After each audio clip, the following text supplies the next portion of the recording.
James Creedon joins me here in the studio now for Media Watch. Hi there, James. Hi, Catherine. Now, one of the subjects that we've been talking about in our main news bulletin has been really buzzing here in France today as well.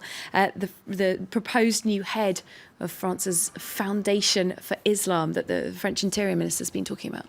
That's right. It's one of the big tense social issues in France today.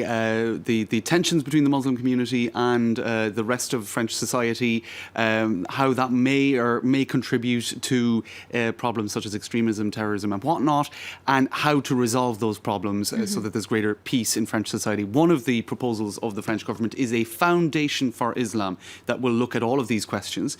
And the proposed new head of it, or first head of it, is JeanPierre, who is a politician photographed there, except he keeps putting his foot in it. And for a job that would require, you would imagine, absolute supreme diplomacy for a foundation that is really about resolving misunderstandings, social strife and social tensions.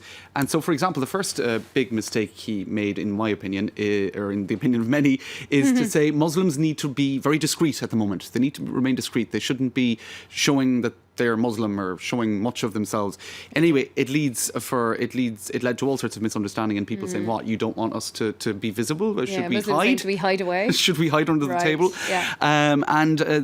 He came out in an interview this morning with two further controversial statements that have now led to some, as in the Socialist Party, saying, "Look, he really, really is not the right person for this job." First of all, he said the Seine-Saint-Denis suburb of Paris has about 135 different nationalities, but one that has completely disappeared. And that one that he was talking about is French nationality, except 75% of Seine-Saint-Denis is of French nationality, except they're not maybe white. So this really could be interpreted as a racist statement. His own people have said, look, he can put his foot in it. It was misinterpreted, etc., etc. But it certainly was an undiplomatic statement, even if he didn't mean it to come across as it sounded.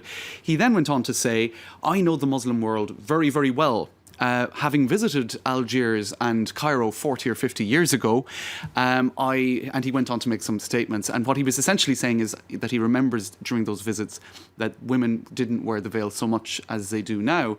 And so this was in the broader context of talking about the Muslim community perhaps being more discreet.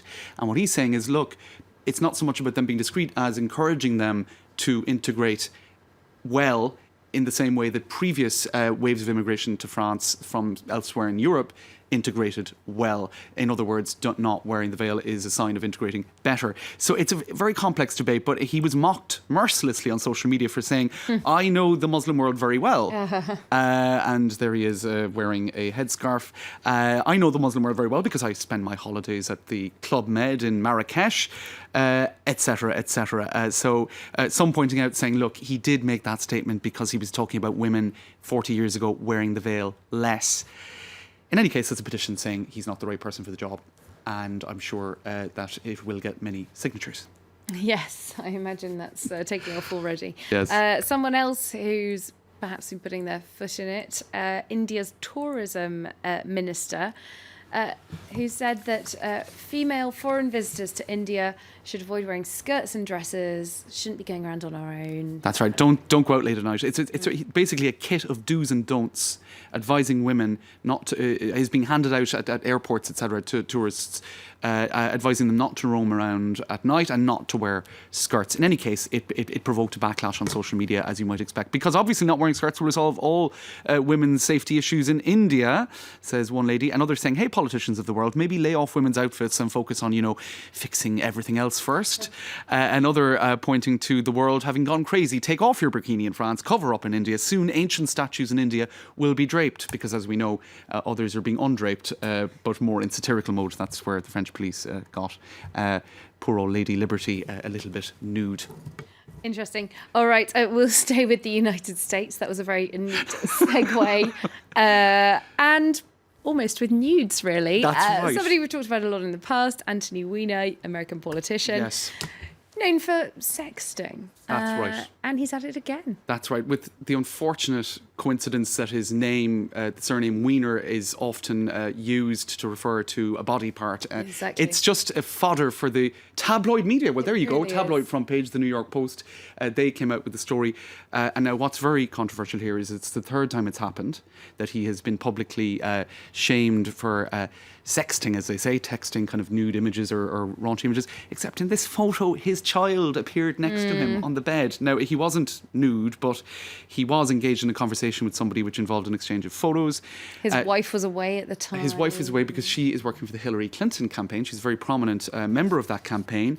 And she has now announced, you know what, 3 strikes, buddy. I'm not dealing with this anymore. So Huma Abedin is separating from Anthony Weiner, and it is absolutely going wild on social media in the US.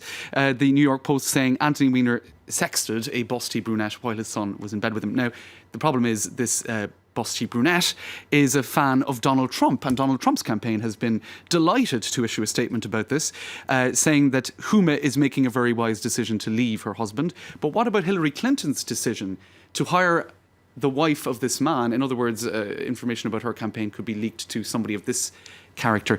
In any case, he's also known as, he himself in the past called himself Carlos Danger, so people are now saying he could be in porn within 6 to 8 months anyway.